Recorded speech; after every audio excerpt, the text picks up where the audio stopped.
Good morning everyone and welcome back to A Walk to Workout with Whittaker. It is time to talk about Flux Chapter 4, the 4th episode of Series 13, Village of the Angels. So, as I did with Once Upon a Time last week, where I straight up told you I felt it was the weakest episode so far this series, I think this is the strongest. My goodness. I'm so pleased to see Maxine Alderton back, or Maxine Alderton.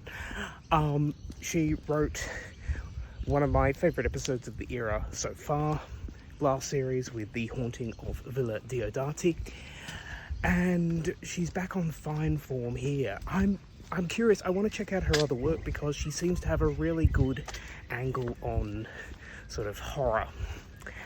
And some of the most classic Doctor Who stories are ones, set in a haunted village. I'm thinking The Daemons, I'm thinking The Awakening, I'm thinking Stones of Blood. There's even a line in this episode that is cribbed from Stones of Blood, being, of course, Count the Stones. But it works here. I did find myself thinking during the episode, is it too derivative of other sources? And I don't just mean those Doctor Who stories, because if that's the case, basically any Doctor Who story in any form of media, if you set it in a little village, is too derivative, if you like, of the Daemons. And I think that's not a great criticism to make. It's certainly a criticism you can make, but you shouldn't let a similar setting change how you tell a good story. And I think you have a good story here. This story could have taken place in, in an urban setting. It could have taken place in a city, and you would still have the same story. So the village is adding texture and giving us a greater opportunity to have a horror story and those themes of isolation and the dark atmosphere. And it's so beautifully shot. We have J.B. Magnus Stone back directing, and I just think the village stuff looks amazing. And especially the search party. I think I've said before this series, we have, due to filming restrictions, we sort of have smaller cast and smaller scenes between just 2 or 3 people, and there's sort of a Big Finish element to that. And when Big Finish talk about their recordings, they talk about how very often they can only have sort of 5 or 7 speaking parts, and they need to make it feel larger. And so we do that here by having such distinct characters.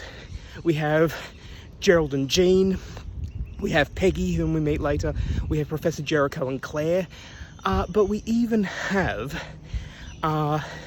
the older woman who, look, if you're watching this review, I'm sure you've seen the episode, is the older version of Peggy. And we have the vicar as well.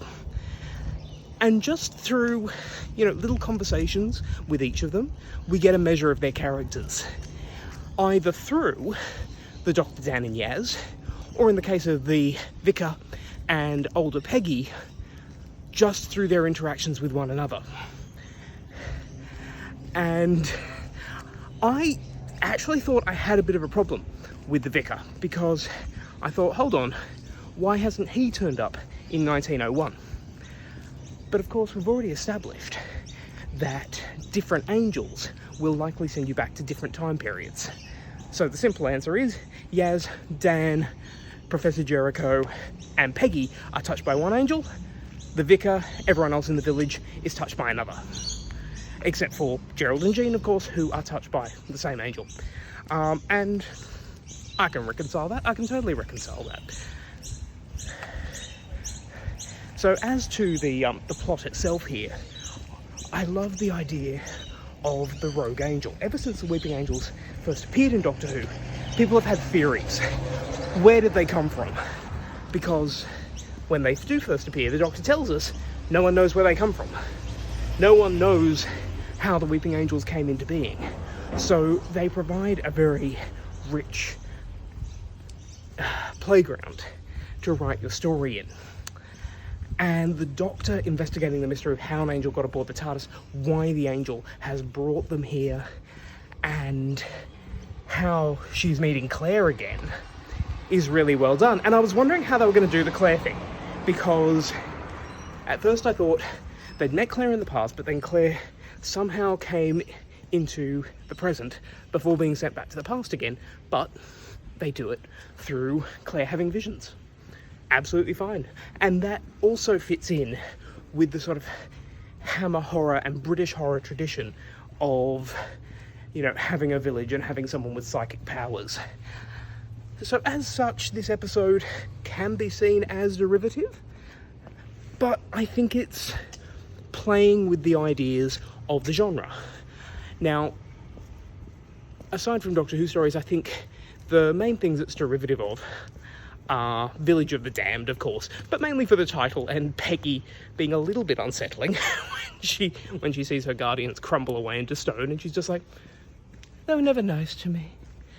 But that made me laugh. Like, I think Peggy is so beautifully detached in that scene. She has a real Newt quality, Newt from Aliens, and that was an excellent performance as well.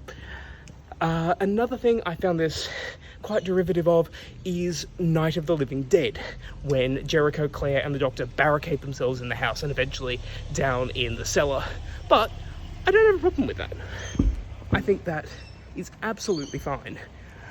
And a third thing I found it sort of paying homage to, perhaps I should stop using the word derivative, but paying homage to is Quatermass, as in Quatermass 4, the John Mills, was it John Mills?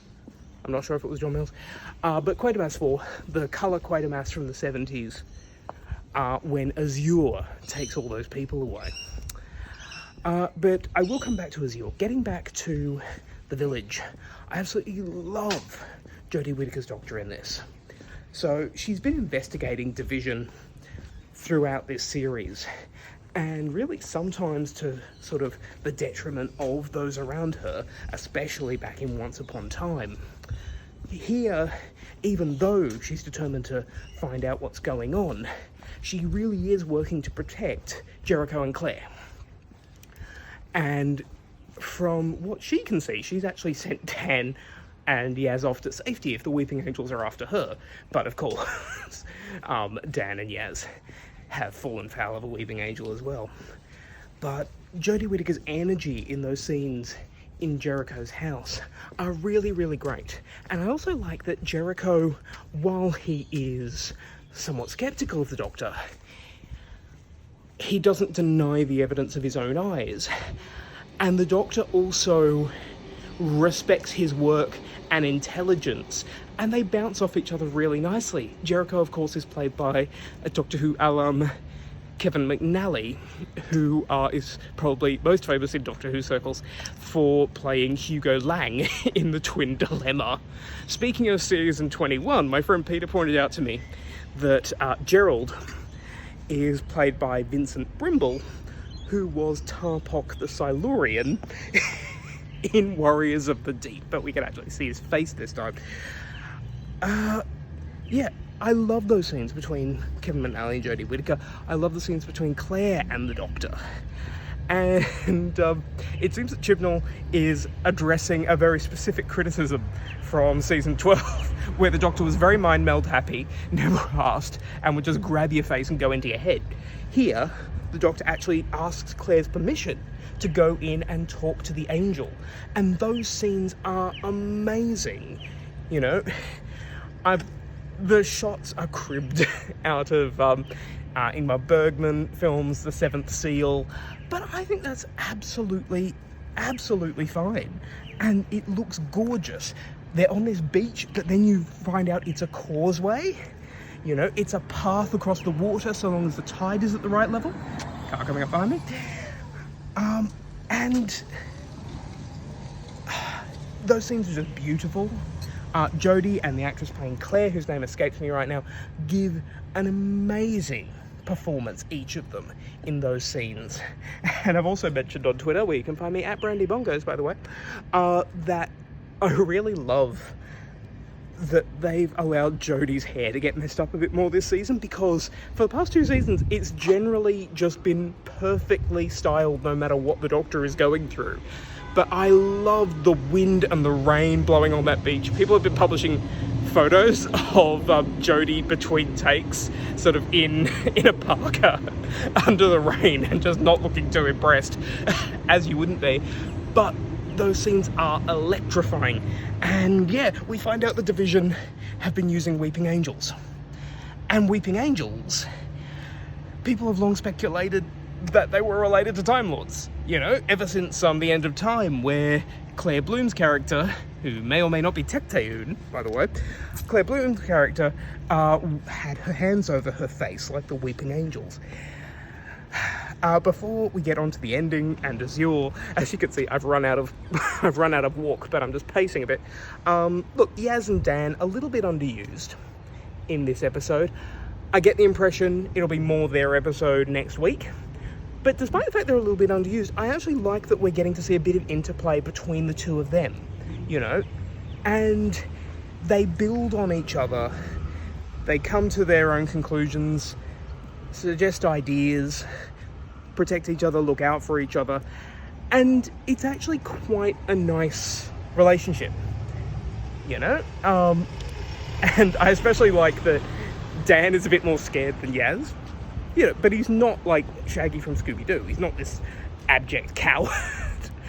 But he is a bit more scared than Yaz. And it's his fault they get taken back in time because he's whacking the torch. And it blinds them and they blink and they end up back in time. But yes, I am hoping we see more of their partnership next week.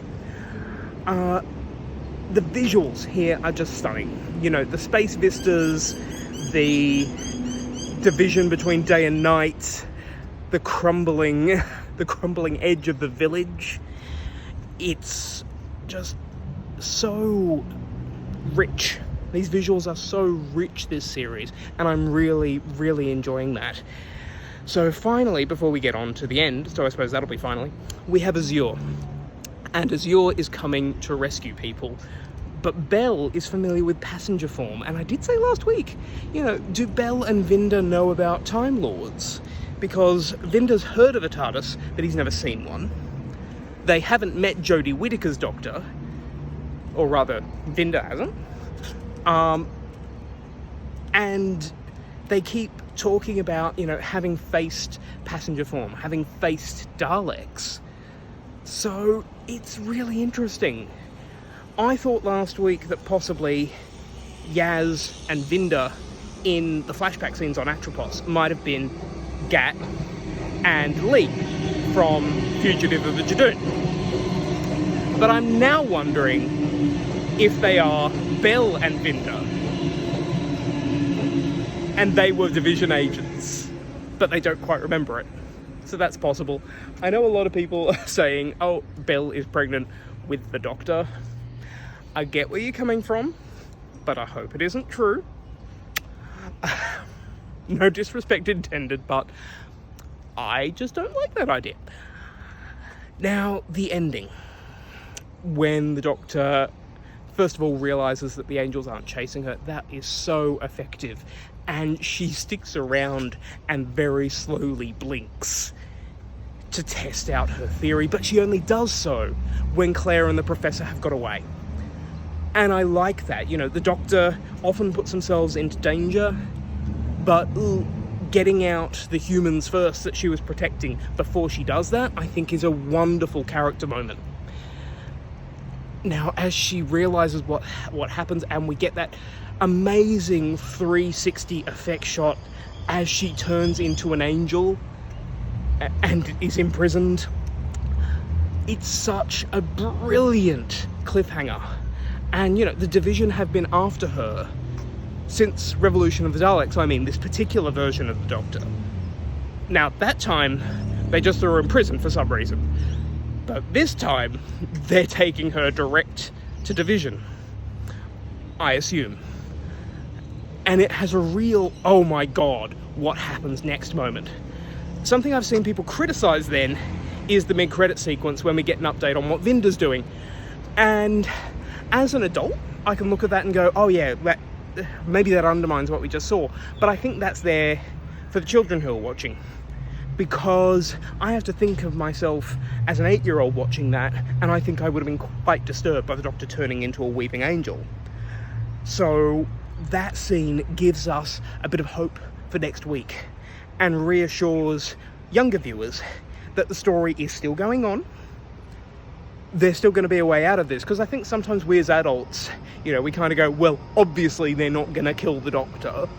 But for a kid, they may not think that way,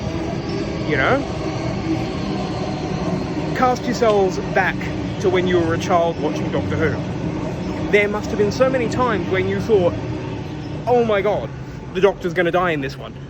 And, probably around Tuesday, Wednesday, a few days later, you think, oh no, the Doctor's not going to die. The Doctor's going to figure a way out. But it's a bit of levity. And not levity in a comedy sense, but levity in the sense of it lightens the mood, I suppose.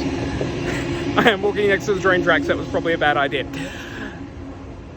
But yeah, I find it hard to fault this episode. There's a couple of things, as I've mentioned, but it's certainly a 9 out of 10, possibly even a 10 out of 10. This is amazing. Now, I've enjoyed all the guest writers that Chris Chibnall has brought on, and very frequently I've enjoyed Chris Chibnall's work as well. I really hope that some of these writers stay on to work with the next production team, headed by Russell T Davies. But if not, we've had 2 quality scripts involving Maxine Alderton now, and yeah, 2 of my picks, Villa of Diodati and this episode are right up there. They're in my top 3. I'm not sure if they quite beat Fugitive of the Jadoon, but I'll probably do a big viewing marathon at some point. But yeah, this has turned out to be a much longer review than usual, so I will ask, what do you think about the episode? Let me know in the comments down below, and please do subscribe. We've got 2 more episodes this series, and I will be doing a walk to work with Whittaker with those. So until I see you next time, do take care of yourselves, enjoy life, and enjoy Doctor Who as much as you can. Bye. Oh, and thank you very much for watching.